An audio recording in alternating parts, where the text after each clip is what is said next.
आप सभी को मेरा नमस्कार। आज के लेक्चर में हम बात करेंगे जनरल अवेयरनेस के ऐसे क्वेश्चंस के बारे में जिन्हें कि कंपटीशन एग्जाम का बेस कहा जाता है, क्योंकि इनमें से एक से दो क्वेश्चन आपको हर एग्जाम में देखने को मिल जाते हैं। वीडियो को ध्यान से देखिएगा। तो आइए शुरू करते हैं। पर शुरू करने से पहले आप सभी का स्वागत है हमारे education channel GK with GS पर। So let's begin. कोशिका का शक्ति ग्रह या पावर हाउस ऑफ सेल किसे कहा जाता है? इस क्वेश्चन का आंसर जानने से पहले हमें ये जानना जरूरी है कि कोशिका की खोज सबसे पहले किसने की थी। तो रॉबर्ट हुक ने 1665 में कोशिका की खोज की थी। रॉबर्ट हुक ने जिस कोशिका की खोज की थी वह एक डेड सेल थी, यानी मृत कोशिका थी। और सबसे पहले जीवित कोशिका की खोज की थी एंटोनी वॉन ल्यूवेनहॉक ने 1674 में। तो याद रखिएगा आप, कोशिका की खोज हुई थी 1665 में रॉबर्ट हुक के द्वारा, परंतु जीवित कोशिका की खोज हुई थी ल्यूवेनहॉक के द्वारा 1674 में। अब एक क्वेश्चन और बनता है यहाँ पर कि सबसे बड़ी कोशिका कौन सी होती है। तो शुतुरमुर्ग का अंडा जो है वो सबसे बड़ी कोशिका का एग्जाम्पल है। कई बार एग्जाम में पूछा जाता है ये क्वेश्चन। अब हम अपने फर्स्ट ऑप्शन की बात करते हैं और हमारा फर्स्ट ऑप्शन है राइबोसोम। कोशिका के अंदर राइबोसोम का काम है प्रोटीन का संश्लेषण करना या प्रोटीन का निर्माण करना। यदि मैं आपको सेल के डायग्राम के थ्रू दिखाना चाहूँ तो आप देख सकते हैं कि कोशिका के अंदर राइबोसोम कहाँ पाए जाते हैं। देखिए ये राइबोसोम है, ये स्ट्रक्चर जो दिखाई दे रही है, जो ब्लैक कलर की जो स्ट्रक्चर हमें यहाँ पे डॉट डॉट के रूप में दिखाई दे रही है, ये सभी राइबोसोम है। और राइबोसोम का काम है प्रोटीन का संश्लेषण करना। अब यदि हम बात करें कि राइबोसोम की खोज किसने की थी, तो जॉन पैलेट ने राइबोसोम की खोज की थी। याद रखिएगा, जॉन पैलेट ने राइबोसोम की खोज की थी और राइबोसोम का काम है प्रोटीन का संश्लेषण करना। अब यदि हम अपने सेकंड ऑप्शन पे चलते हैं लाइसोसोम, तो लाइसोसोम को सुसाइड बैग ऑफ सेल कहा जाता है, यानी कोशिका के आत्महत्या की थैली। अब यदि मैं आपको डायग्राम के माध्यम से दिखाना चाहूँ कि लाइसोसोम कहाँ पाए जाते हैं सेल के अंदर, तो आप देख सकते हैं कि ये जो येलो कलर की गोलाकार स्ट्रक्चर है ये लाइसोसोम है ये। तो आप देख सकते हैं। अब लाइसोसोम का काम क्या है कोशिका के अंदर? तो लाइसोसोम कोशिका के अंदर अपशिष्ट पदार्थों के निपटान का कार्य करता है और साथ ही बैक्टीरिया को मारने का काम करता है। लाइसोसोम के अंदर बहुत ही पावरफुल डाइजेस्टिव एंजाइम पाए जाते हैं जो कि किसी भी चीज को पचाने में सक्षम होते हैं। अभी क्वेश्चन बनता है कि लाइसोसोम को सुसाइड बैग ऑफ सेल क्यों कहा जाता है। और कई बार क्या होता है कि किसी भी कारण से लाइसोसोम फट जाते हैं और लाइसोसोम के फटने के कारण लाइसोसोम के अंदर जो डाइजेस्टिव एंजाइम पाए जाते हैं वो लाइसोसोम से बाहर आ जाते हैं और कोशिका के अंदर फैल जाते हैं। और जैसा कि हम जानते हैं कि डाइजेस्टिव एंजाइम किसी भी चीज को पचाने में सक्षम होते हैं, तो ये डाइजेस्टिव एंजाइम अपनी ही कोशिका को पचा देते हैं या उसे नष्ट कर देते हैं। और इसी कारण से लाइसोसोम को सुसाइड बैग ऑफ सेल कहा जाता है। और लाइसोसोम की खोज की थी क्रिश्चियन डी डुवे ने। याद रखिए, क्रिश्चियन डी डुवे ने लाइसोसोम की खोज की थी और इसका काम है अपशिष्ट पदार्थों का निष्कासन, बैक्टीरिया को मारना, भोजन का पाचन। तो ये सारे लाइसोसोम के काम हैं। अब हम चलते हैं अपने थर्ड ऑप्शन पर, अंतर्द्रव्य जालिका या ईआर। इसे एंडोप्लाज्मिक रेटिकुलम भी कहा जाता है और यह दो प्रकार की होती है, एसईआर और आरईआर। एसईआर की फुल फॉर्म होती है स्मूथ एंडोप्लाज्मिक रेटिकुलम और आरईआर की फुल फॉर्म होती है रफ एंडोप्लाज्मिक रेटिकुलम। एसईआर का काम होता है कि वसा या फैट का संश्लेषण करना और आरईआर का काम होता है प्रोटीन का संश्लेषण करना। यदि मैं डायग्राम के माध्यम से आपको अंतर्द्रव्य जालिका या एंडोप्लाज्मिक रेटिकुलम दिखाने की कोशिश करूं, तो जो आपको ये दिखाई दे रही है स्ट्रक्चर, ये एंडोप्लाज्मिक रेटिकुलम है। आप ऊपर देख सकते हैं ये स्मूथ है और नीचे जो देख रहे हैं जिसमें ब्लैक डॉट्स लगे हुए हैं ये आरईआर है।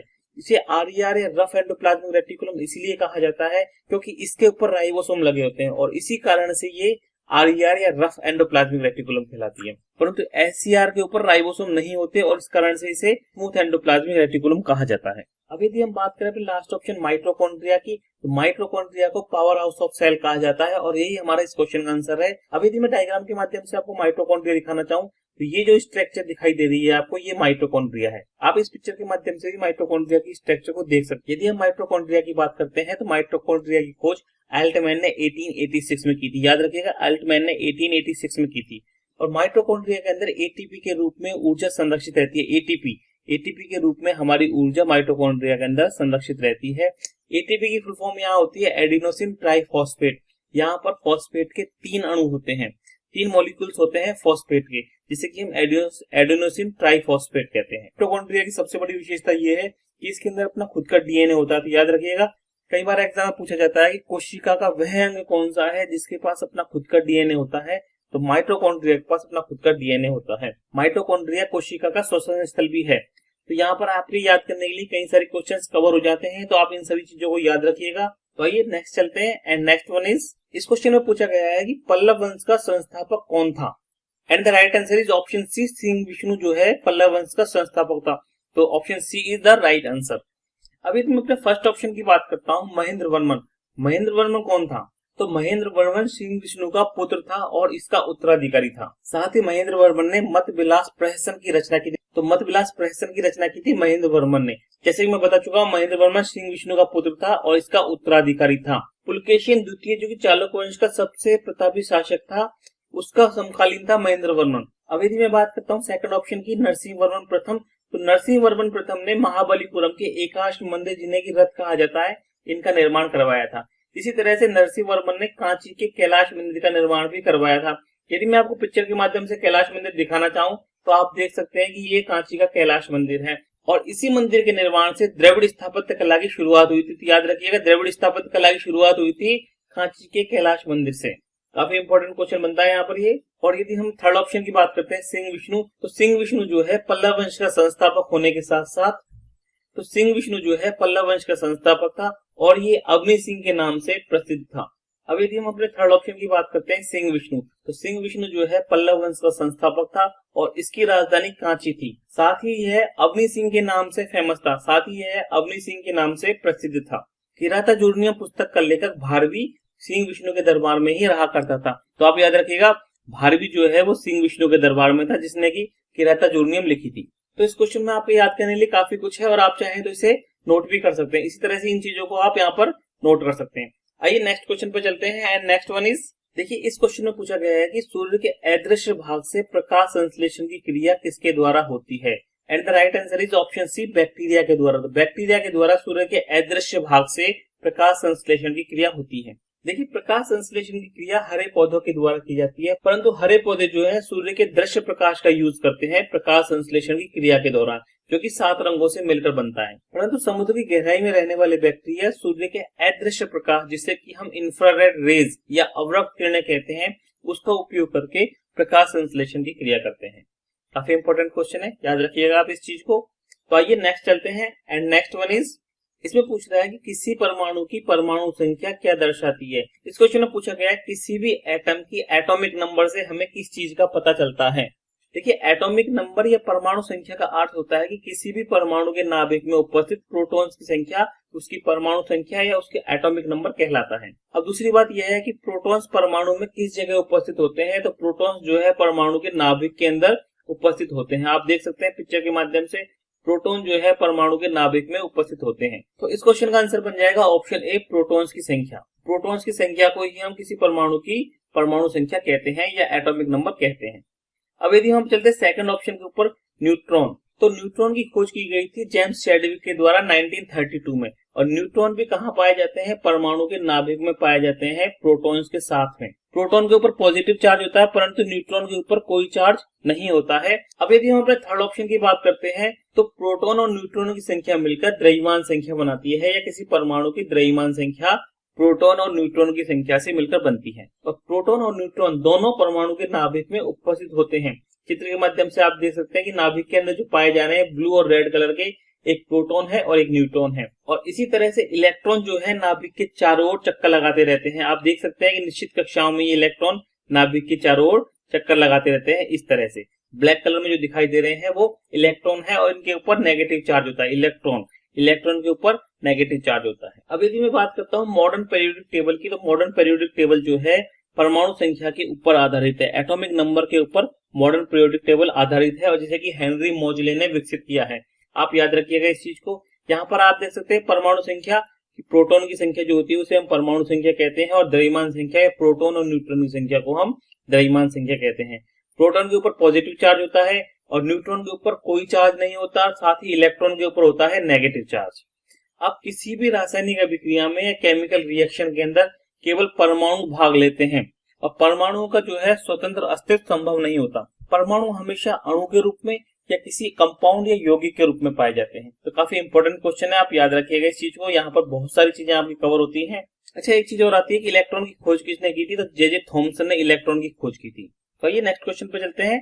एंड नेक्स्ट वन इज, मूल कर्तव्यों का वर्णन संविधान के किस अनुच्छेद में किया गया है? And the right answer is option C, article 51A या क। देखिए, यदि हम मूल कर्तव्यों की बात करते हैं तो मूल कर्तव्यों का वर्णन संविधान के भाग 4 के अंदर मिलता है, संविधान के भाग 4 के। और स्वर्ण सिंह कमेटी की सिफारिशों के आधार पर मूल कर्तव्यों को संविधान में शामिल किया गया था। अब एक क्वेश्चन बनता है कि इन्हें बोरो कहां से किया गया था, और सोवियत संघ या यूएसएसआर से मूल कर्तव्यों को बोरो किया गया था। प्रारंभ में मूल कर्तव्यों की संख्या 10 थी, परंतु 86वें संविधान संशोधन जो कि 2002 में किया गया था, उसमें 11वें मूल कर्तव्य को जोड़ा गया, और इसके अंतर्गत माता पिता का यह फर्ज बनता है कि वह अपने 6 से 14 वर्ष के बच्चे को प्राथमिक शिक्षा अनिवार्य रूप से प्रदान करें। और 42वें संविधान संशोधन 1976 के द्वारा, याद रखिएगा, 42वें संविधान संशोधन मूल कर्तव्य या फंडामेंटल ड्यूटीज को संविधान में जोड़ा गया था। तो यहाँ पर आपके बहुत सारे क्वेश्चन कवर होते हैं। लगभग मूल कर्तव्य या फंडामेंटल ड्यूटीज हमारी कंप्लीट हो चुकी है इस क्वेश्चन के अंदर। फंडामेंटल ड्यूटी से रिलेटेड सारे क्वेश्चन हमारे यहीं से बनते हैं। तो आइए नेक्स्ट चलते हैं। एंड नेक्स्ट वन इज, इसमें पूछ रहा है कि इस्लाम जगत में खलीफा का पद कब समाप्त कर दिया गया था। अब देखिए, सबसे पहले बात आती है कि इस्लाम में खलीफा पद का मतलब क्या होता है। तो खलीफा शब्द का अर्थ होता है कि मोहम्मद पैगंबर साहब के उत्तराधिकारी। तो मोहम्मद पैगंबर साहब के जो उत्तराधिकारी होते हैं उन्हें खलीफा कहा जाता है। और खलीफा का पद समाप्त कर दिया गया था 1924 में। Option A is the right answer. तो ऑप्शन ए हमारा राइट आंसर है। 1924 में खलीफा का पद समाप्त कर दिया गया था। अब यहाँ एक क्वेश्चन बनता है कि खलीफा के पद को किसने समाप्त किया था। तो तुर्की के शासक मुस्तफा कमाल पाशा ने 1924 में खलीफा के पद को समाप्त कर दिया था। याद रखिएगा इस चीज को, मुस्तफा कमाल पाशा का नाम 1924 इस पद को समाप्त कर दिया गया था मुस्तफा कमाल पाशा के द्वारा। एक क्वेश्चन और बनता है यहाँ पर, इब्न इशाक ने सबसे पहले मोहम्मद साहब का जीवन चरित्र लिखा था। याद रखिएगा इब्न इशाक को। इसी तरह से एक क्वेश्चन और बनता है, यहाँ किबला किसे कहा जाता है। किबला मक्का की ओर का जो डायरेक्शन है, दिशा होती है, उसे किबला कहा जाता है। क्योंकि मुसलमान जो है नमाज पढ़ते समय अपना फेस मक्का की तरफ रखते हैं, और भारत में मक्का की दिशा है पश्चिम दिशा। तो भारत के अंदर मुसलमान पश्चिम दिशा की तरफ अपना मुंह करके नमाज पढ़ते हैं, और इसी दिशा को किबला कहा जाता है। इंपॉर्टेंट क्वेश्चन है, याद रखिएगा किबला के बारे में। अब यदि हम हमारे दूसरे ऑप्शन बी की बात करते हैं, 680 ईस्वी। तो 680 ईस्वी में अली के पुत्र हुसैन की हत्या कर दी गई। तो याद रखिएगा अली के पुत्र हुसैन की हत्या की गई थी 680 ईस्वी में। इसी तरह से थर्ड ऑप्शन पे चलते हैं, 661 ईस्वी। तो 661 ईस्वी में अली की हत्या कर दी गई थी। अली की हत्या कर दी गई थी 661 ईस्वी में। और इसी तरह से लास्ट ऑप्शन है हमारा 632 ईस्वी। तो 632 ईस्वी में हजरत मोहम्मद साहब की मृत्यु हुई थी। तो आप याद रखिएगा इन चारों ऑप्शंस को। यहाँ पर भी आपके कई क्वेश्चन कवर होते हैं। तो आइए नेक्स्ट चलते हैं। एंड नेक्स्ट वन इज, इसमें पूछ रहा है कि कार्यपालिका से न्यायपालिका के पृथक्करण का सिद्धांत संविधान के किस भाग में वर्णित है। And the right answer is option C, राज्य के नीति निर्देशक तत्व। राज्य के नीति निर्देशक तत्व के अंदर कार्यपालिका से न्यायपालिका के पृथक्करण का सिद्धांत मिलता है हमें। तो option C is the right answer. अब यदि हम नीति निर्देशक तत्वों की बात करते हैं, तो नीति निर्देशक तत्वों को आयरलैंड के संविधान से बोरो किया गया है। आयरलैंड के संविधान से इन्हें लिया गया है। और नीति निर्देशक तत्वों का वर्णन हमें संविधान के भाग 4 में आर्टिकल 36 से लेके 31 तक मिलता है। याद रखिएगा 36 से लेके 31 तक। अब इनका उद्देश्य क्या था, तो इन्हें कल्याणकारी राज्य की स्थापना के लिए अपनाया गया था। याद रखिएगा कल्याणकारी राज्य की स्थापना के लिए राज्य के नीति निर्देशक तत्वों को अपनाया गया था। और कार्यपालिका से न्यायपालिका के पृथक्करण का सिद्धांत हमें आर्टिकल 50 के अंदर मिलता है। आर्टिकल 50 के अंदर इसका वर्णन किया गया है, कार्यपालिका से न्यायपालिका के पृथक्करण सिद्धांत का। अब यदि हम अपने दूसरे ऑप्शन पे चलते हैं, तो सबसे पहला ऑप्शन हमारा आता है प्रस्तावना। तो प्रस्तावना को संविधान की कुंजी भी कहा जाता है। संविधान की कुंजी किसे कहा जाता है, प्रस्तावना को संविधान की कुंजी कहा जाता है। और प्रस्तावना प्रारंभ होती है हम भारत के लोग, यहाँ से प्रस्तावना प्रारंभ होती है। कई बार क्वेश्चन पूछा जाता है कि हम भारत के लोग संविधान में कहाँ वर्णित है। तो प्रस्तावना के अंदर इस शब्द का वर्णन किया गया है, हम भारत के लोग। तो आप याद रखिएगा। यदि हम अपने नेक्स्ट ऑप्शन पे चलते हैं, मौलिक अधिकार। तो मौलिक अधिकार का वर्णन हमारे संविधान के भाग 3 के अंदर है, आर्टिकल 12 से लेके 35 तक। आर्टिकल 12 से लेके 35 के अंदर मौलिक अधिकारों का वर्णन किया गया है, और यूएसए या अमेरिका के संविधान से इन्हें बोरो किया गया है। तो हमारे संविधान के अंदर कुल 12 अनुसूचियों का वर्णन किया गया है, और 8वीं अनुसूची के अंदर 22 भाषाओं का वर्णन मिलता है। 22 भाषाओं का उल्लेख किया गया है 8वीं अनुसूची के अंदर। एग्जाम के लिहाज से काफी इंपोर्टेंट क्वेश्चन है। फ्रेंड्स, मुझे पूरी उम्मीद है कि आज के इन क्वेश्चन से आपको कुछ नया सीखने को मिला होगा। और अब बारी है आपके लिए एक सरप्राइज टेस्ट की। तो टेस्ट का क्वेश्चन है आपके लिए कि चालुक्य वंश का सबसे प्रतापी शासक कौन था। और इस क्वेश्चन का आंसर आप सभी को कमेंट बॉक्स में कमेंट करके देना है। तो आपसे रिक्वेस्ट है कि इस वीडियो को लाइक कर दें, और लाइक करने के साथ ही एक छोटा सा सब्सक्राइब तो बनता ही है। तो प्लीज हमारे चैनल को सब्सक्राइब कर लें ताकि हम आपके लिए इस तरह के वीडियोस लाते रहें। तो इसी तरह के इंपॉर्टेंट क्वेश्चन के साथ में मिलते हैं एक और नए वीडियो में। तब तक जय भारत, जय हिंद।